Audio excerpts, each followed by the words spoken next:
Hi everyone, welcome to sleepy classes. Premix के एक नए सेशन में आप सबका स्वागत है। आज के सेशन में हम कल्चर और करंट अफेयर्स से रिलेटेड कुछ क्वेश्चंस डिस्कस करेंगे।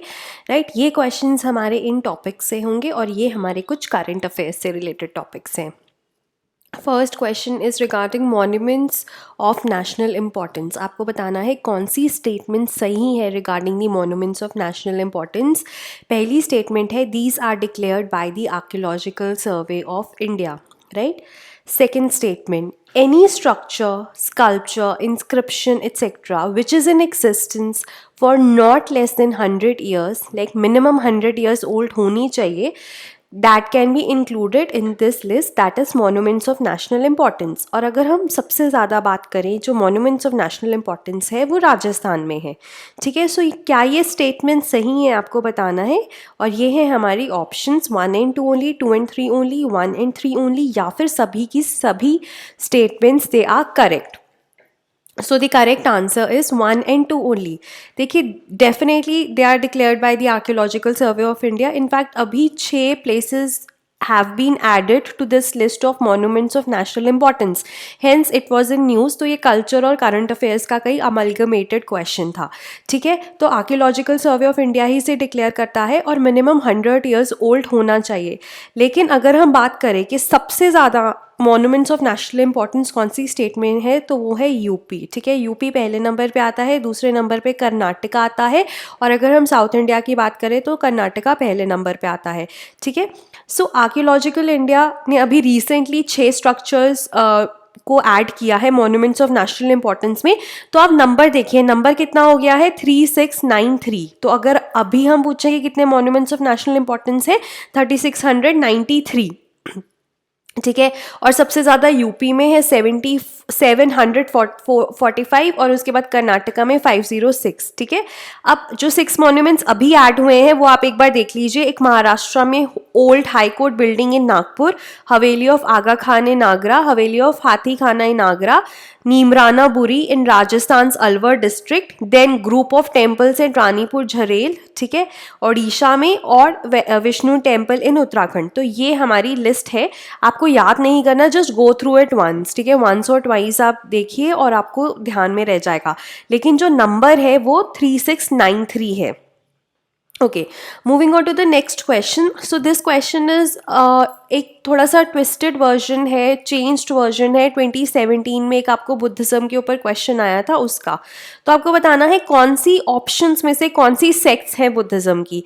पहली है थीरवाड़, सौतरनिका, समित्या, महायान। आपको बताना है कौन सी सेक्ट्स हैं इनमें से बुद्धिज्म की। 1 and 4 only, 4 only, 1, 2 and 4 only, या चारों की चारों ही सेक्ट्स है बुद्धिज्म की। So the correct answer is all of the above, चारों की चारों। देखिए, अगर हम बात करें महायान, हीनयान और थीरवाड़, इसके बारे में तो सबने सुना ही होता है। लेकिन हमें जो 2017 में क्वेश्चन आया था यूपीएससी का, वो आया था Sautrantika and Sammitiya they are the sects of Jainism. तो वो स्टेटमेंट गलत हो गई थी क्योंकि ये दोनों ही सेक्ट्स ऑफ बुद्धिज्म है। और यूपीएससी में क्वेश्चन थोड़े मॉडिफाई होकर रिपीट होते हैं, स्पेशली बुद्धिज्म और जैनिज्म से रिलेटेड। तो ये क्वेश्चन अच्छे से देख लीजिए। ठीक है, तो Sautrantika and Sammitiya they are the sects of Buddhism. जो सौतरनिका है, ठीक है, that is an old school of Buddhism जो कि इंडिया में 2nd सेंचुरी बीसी के दौरान आया था एज एन ऑफशूट ऑफ सर्वस्तिवादा। ठीक है, सर्वस्तिवादा ऑल इज रियल डॉक्ट्रिन। ठीक है, ये भी है। अब जो सौतरनिका है उसको इसलिए कहा जाता है because it is based on the reliance on the sutras और the words of the Buddha and its rejection of the authority of Abhidharma, which is the text of the other early Buddhist schools। ठीक है, तो इसको reject कर रहा है ये Sautrantika. Abhidharma is also related to the text of early Buddhist schools. उसके बाद समित्या भी एक तरह से one of the early Buddhist school ही है and it was an offshoot of Vatsiputriya sect. Right, और जो हमने सर्वस्तिवादा की देखा था, जो जिसका ऑफशूट हमने अभी डिस्कस किया है, तो ये भी उस क्वेश्चन में एक स्टेटमेंट थी। तो ये भी एक तरह से ओल्ड बुद्धिस्ट स्कूल है और ये क्या कहता है कि जो ये बेसिकली परमानेंस में बिलीव करता है। ठीक है, और जो वो क्वेश्चन आया था 2017 में, उसकी अगर आप सेकंड स्टेटमेंट देखें तो वो सर्वस्तिवादा पे बेस्ड थी और उसमें यही बताया गया था कि जो चीज़ें हैं वो मोमेंटरी नहीं है, वो परमानेंट है। ठीक है. So it believes that all things exist and exist continuously in the past and the future as well as in the present. तो मोमेंटरी नहीं है, तो इसलिए वो जो सेकंड स्टेटमेंट थी वो सही हो गई थी. एक बार जाके 2017 का क्वेश्चन ज़रूर देख लीजिएगा. और बुद्धिज़्म और जैनिज़्म तो आपको रटना होना चाहिए, क्योंकि कल्चर में एक ऐसा कॉम्पोनेंट है जिससे हर साल क्वेश्चन आना ही आना है. Right. Okay. Third question is regarding the स्वदेश दर्शन स्कीम. ठीक है. अब जो स्वदेश दर्शन स्कीम है मैं आपको बता देती हूँ, ये मिनिस्ट्री ऑफ टूरिज्म के अंडर है. ये आपसे पूछ लेते हैं कि स्वदेश दर्शन स्कीम क्या मिनिस्ट्री ऑफ टूरिज्म के अंडर है या मिनिस्ट्री ऑफ कल्चर के अंडर है. It is actually under ministry of tourism. उसी तरह से एक अडॉप्ट अ हेरिटेज स्कीम है. देखिए, अगर हम कल्चर की बात करें तो गिनी चुनी कुछ स्कीम्स है. ठीक है. प्रसाद है, हृदय है. हृदय भी रादर सिटीज से रिलेटेड है, बट प्रसाद है, स्वदेश दर्शन है, अडॉप्ट अ हेरिटेज है. अडॉप्ट अ हेरिटेज कौन सी मिनिस्ट्री, ये अडॉप्ट हेरिटेज जो स्कीम है वो बेसिकली कौन सी मिनिस्ट्रीज़ के अंडर है, वो टूरिज्म, कल्चर और एएसआई का कोलैबोरेटिव एफर्ट है, आर्कियोलॉजिकल सर्वे ऑफ इंडिया का. लेकिन स्वदेश दर्शन टूरिज्म के अंडर है, तो ये आपको पता होना चाहिए. ठीक है. उसी तरह से गांधी सर्किट एक जो डेवलप हो रहा है स्वदेश दर्शन स्कीम के अंडर, ये कौन सी स्टेट में डेवलप हो रहा है. ठीक है. Options are Gujarat, quite probable है ना, Gandhi ji has spent a lot of his life in India in Gujarat, तो हो सकता है बिहार, राजस्थान या नन ऑफ द अबव. ठीक है. So please mark your answer. So the correct answer is Bihar. इसमें बिहार क्यों है? देखिए, गांधी सर्किट एक गुजरात में भी एग्जिस्ट करता है, लेकिन वो जो एग्जिस्ट करता है गुजरात में वो बेसिकली वहाँ की स्टेट गवर्नमेंट ने ही बनाया है. लेकिन जो स्वदेश दर्शन स्कीम के अंडर गांधी सर्किट बन रहा है वो बेसिकली बिहार में बन रहा है. और जो अगर आप स्वदेश दर्शन स्कीम के बारे में आपने पढ़ा हो तो ये क्या करता है, ये थीम बेस्ड टूरिस्ट सर्किट्स के ऊपर बेस्ड है ये स्कीम. और 13 थीमेटिक सर्किट्स बन रहे हैं. ठीक है. जैसे उनमें से एक है रूरल सर्किट. ठीक है.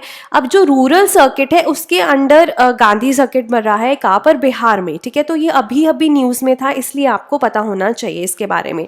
ठीक है. सो दीज आर, ये सर्किट कैसे चूज किए जाते हैं on the principles of high tourist value, competitiveness and sustainability in an integrated manner.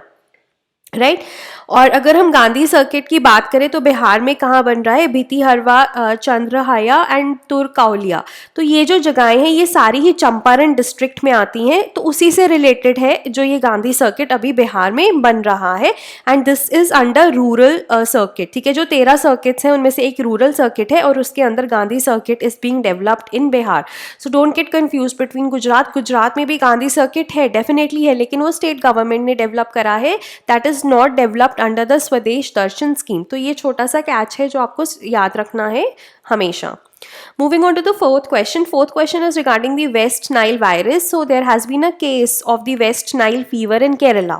तो उसके बाद ये न्यूज़ में था. तो देखते हैं इनमें से कौन सी स्टेटमेंट सही है.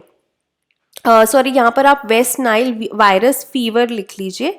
ठीक है. So it is caused by flavi virus. ये बताना है क्या फ्लेवी वायरस ही कॉज करता है या जो वेस्ट नाइल वायरस है वो फ्लेवी वायरस की एक फॉर्म है. Then it spreads by human to human transmission. जैसे कि मोस्टली जो वायरसेस हैं वो स्प्रेड करते हैं, क्या ये भी ह्यूमन टू ह्यूमन ट्रांसमिट होता है? तो ये दोनों स्टेटमेंट्स है, आपको बताना है कौन सी सही है. 1 ओनली, 2 ओनली, बोथ या नन. सो मार्क कीजिए अपना answer. So the correct answer is 1 only. देखिए, ये फ्लेवी वायरस कॉज करता है, लेकिन ट्रांसमिशन इसका कैसे होता है? मॉस्किटोज के थ्रू. जैसे आपने देखा होगा डेंगू, चिकनगुनिया, मलेरिया, है ना, मलेरिया फीमेल एनोफिलिस मॉस्किटो के थ्रू स्प्रेड होता है. उसी तरह से चिकनगुनिया, डेंगू भी वायरल है, लेकिन वो एडीज मॉस्किटो है उसके थ्रू स्प्रेड होते हैं. उसी तरह से ये कॉज इसका जो है वो फ्लेवी वायरस है, जिसको हम वेस्ट नाइल वायरस भी कहते हैं, या आप ऐसे कह सकते हैं West Nile virus is a type of flavi virus. लेकिन ह्यूमन टू ह्यूमन ट्रांसमिशन नहीं होता है, ना ही कोई केस नोन है ह्यूमन टू ह्यूमन ट्रांसमिशन का. तो अगर हम बात करें तो it can cause a fatal neurological disease. ठीक है. वेस्ट नाइल वायरस क्या करता है? Neurological disease is something related to nerves, to brain, to spinal cord. तो वो कॉज करता है. पहली बार ये West Nile district of Uganda में आइसोलेट किया गया था, इसलिए इसको ये नाम दिया गया है. उसके बाद 80% of people who are infected with this virus they will not show any symptoms. ठीक है. और जो वेस्ट नाइल वायरस है ये फ्लेवी वायरस है. फ्लेवी वायरस एक फैमिली ऑफ वायरसेस है जिसको वेस्ट नाइल वायरस बिलोंग करता है, जिसको जीका, डेंगू और येलो फीवर वायरस भी सेम फैमिली के ही हैं. राइट. और कौन से मॉस्किटो से ये स्प्रेड करता है? क्यूलिक्स, ठीक है। क्यूलिक्स से एक तो वेस्ट नाइल फीवर और एक अगर आपने जापानीज एंसेफेलाइटिस सुना होगा तो वो दोनों बेसिकली इस मॉस्किटो से इन्फेक्ट होते हैं, जबकि डेंगू चिकनगुनिया एडीज मॉस्किटो से होते हैं, मलेरिया फीमेल अनोफिलिस मॉस्किटो से होता है। और आज तक कोई भी ह्यूमन टू ह्यूमन ट्रांसमिशन का केस नहीं मिला है। अभी केरला में केस मिला है, इसलिए हम इसको पढ़ रहे हैं, right. Okay, moving on to the next question that is regarding exercise Sampriti. तो ये बताना है एक मिलिट्री एक्सरसाइज है इंडिया और कौन सी कंट्री के बीच में? म्यांमार, नेपाल, बांग्लादेश या इनमें से कोई भी ऑप्शन सही नहीं है। तो करेक्ट आंसर क्या है? बहुत ही सिंपल क्वेश्चन है, आपको आना चाहिए डेफिनेटली, ये वो क्वेश्चन है। So the correct answer is Bangladesh. ये बेसिकली बांग्लादेश और इंडिया की आर्मी के बीच में ये एक्सरसाइज हुई। It concluded on 14 March 2019, right. So it is basically between Indian army and Bangladesh army, ठीक है। और ये 8th एडिशन है, 2009 से ये शुरू हो चुकी है। So it actually strengthens and broadens the interoperability and the cooperation between the two armies, ठीक है। सो ये था हमारा regarding exercise Sampriti. Last question जो है वो बेसिकली प्लेसेस इन न्यूज़ से रिलेटेड है, related to some places in the Middle East. तो आपको बताना है क्या ये जो जगहें हैं ये इन्हीं कंट्रीज़ में है? रक्का क्या वो इराक में है? मौसुल क्या वो सीरिया में है? अल हॉल क्या वो ईरान में है? तो ये क्वेश्चन न्यूज़ में रहती हैं जगहें, तो आपको बताना है कौन सी सही है, कौन सी करेक्टली मैच्ड है, कौन सी नहीं। 1 and 2 only, 2 and 3 only, 1 and 3 only, या कोई भी सही मैच नहीं है, तीनों की तीनों ऑप्शन ही गलत है, राइट। अब इसको थोड़ा पॉज कीजिए, सोचिए इसको और बताइए क्या मार्क करेंगे आप अपना आंसर। तो मैं अब आंसर बता रही हूँ, आंसर है नन ऑफ दी अबव। क्यों? क्योंकि अगर हम देखें ऑल आर इनकरेक्ट। देखिए राका है, ठीक है, राका को अल राका भी कहा जाता है, it is actually in Syria, ठीक है। अब ये सीरिया में है और बेसिकली ये फेमस क्यों है? क्योंकि ऐसा माना जाता है कि it is the last enclave of ISIS, और सीरियन डेमोक्रेटिक जो फोर्सेस है वो US आर्मी से मिलकर बेसिकली यहाँ पर ISIS को यहाँ से भी निकाल चुकी है। So that is why it is in news, right. If you talk about Mosul, Mosul कहाँ पर है? मोसुल है इराक में, ठीक है। अब देखिए मोसुल की अगर हम बात करें तो ये एक ऐसी सिटी थी जिसको 2013 में ISIS ने ऑक्यूपाई किया। उससे पहले सेकंड लार्जेस्ट सिटी थी ये इराक की, काफ़ी डाइवर्स थी, काफ़ी यहाँ पे मॉन्यूमेंट्स थे एंशियंट। अब सब कुछ डिस्ट्रॉयड है, इट इज़ इन रूइंस, ठीक है। यहाँ पर ऐसा माना जाता था कि क्रिश्चियंस, जूस, मुस्लिम सब एक तरह से हार्मनी में रहते थे before the ISIS occupied it in 2013, ठीक है। और उसके बाद अभी 2 साल हो चुके हैं जबकि ISIS को निकाल दिया गया है यहाँ से, लेकिन अभी भी ये सिटी काफ़ी ज़्यादा रूइंस में है। और जो अल होल है, Al Hol is also in Syria, it is actually at the border of Syria and Iraq, और यहाँ पे भी काफ़ी ज़्यादा ह्यूमैनिटेरियन क्राइसिस चल रहा है, तो ये न्यूज़ में रहता है। तो एटलीस्ट जो जगह न्यूज़ में रहती हैं ना, specially related to Middle East, specially related to ISIS, that you should be aware of, right. तो ये था आज का हमारा प्रीमिक्स। अगेन मैं जाते जाते आपको बताना चाहूँगी हमारा क्रैश कोर्स चल रहा है। We have started with history, economy का कॉम्पोनेंट खत्म हो चुका है। इसमें बेसिकली हम करंट अफेयर्स कवर कर रहे हैं स्टार्टिंग फ्रॉम जनवरी 2018। और अगर आप क्रैश कोर्स अलग से लेते हैं आपको 9,000 का मिलेगा, टेस्ट सीरीज अलग से लेते हैं आपको 8,000 की मिलेगी। लेकिन अगर आप ये दोनों कंपोनेंट्स को कमेंट लेते हैं, so we are providing it at a very nominal price of 10,000, right.